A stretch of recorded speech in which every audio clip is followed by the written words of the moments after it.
In the middle of a live broadcast, a journalist looks up at the sky and watches a missile get shot down directly above him. That moment, caught on camera over Jerusalem, is what millions of people woke up to. And if you're trying to understand what actually happened and why it matters, you're in the right place. Let's go back to the beginning. It started at 8 in the morning. Air raid sirens.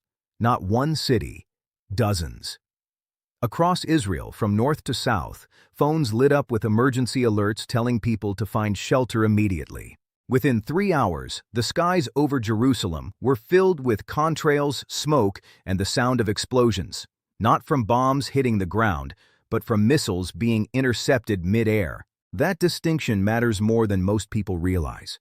What you're watching when you see those bright flashes and puffs of gray smoke in the sky, that's Israel's air defense system doing exactly what it was built to do. It's called Iron Dome, and alongside other systems like Arrow and David's Sling, it forms one of the most sophisticated missile defense networks on the planet. When a missile is detected, the system calculates its trajectory in seconds. If it's headed toward a populated area, an interceptor missile is launched to destroy it in the air. That boom you hear? That's 2 projectiles colliding at thousands of miles per hour, somewhere above your head. On this particular morning, hundreds of intercepts happened in the span of minutes. Now here's something that surprised a lot of people watching. Jerusalem was targeted at all. Iran, which launched the attack, has historically avoided targeting Jerusalem specifically because of the Al-Aqsa Mosque, one of the holiest sites in Islam, sits right there in the heart of the city. But some missiles did travel over Jerusalem, either aimed at other targets or veering off course, and several were intercepted directly overhead. One reporter on the ground watched a plume of smoke rise just blocks from the old city, near sites sacred to both Christians and Muslims. Nobody knew yet what caused it. That uncertainty in real time is what made the footage so haunting. So what triggered all of this? In the days and weeks leading up to this attack, a series of Israeli military strikes killed senior figures connected to Iran's regional network. Iran had publicly promised retaliation. And when it came fast. A large-scale coordinated missile and drone campaign launched from Iranian territory. What was different this time is that Israel didn't act alone. The United States actively participated in shooting down missiles, a direct military involvement that raised the stakes significantly.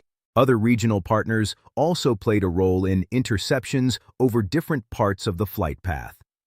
This wasn't just a regional skirmish. Multiple militaries were operating in the same airspace at the same time. Here's what makes this moment so important to understand. Modern warfare doesn't always look like what we imagined. There are no front lines, there's no singular battlefield.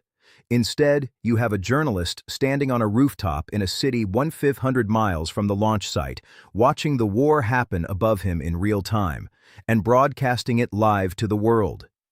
The people in Jerusalem weren't soldiers. They were families sheltering in stairwells, listening to the booms and waiting for the all-clear alert on their phones. That's the reality of what ballistic conflict looks like in 2024.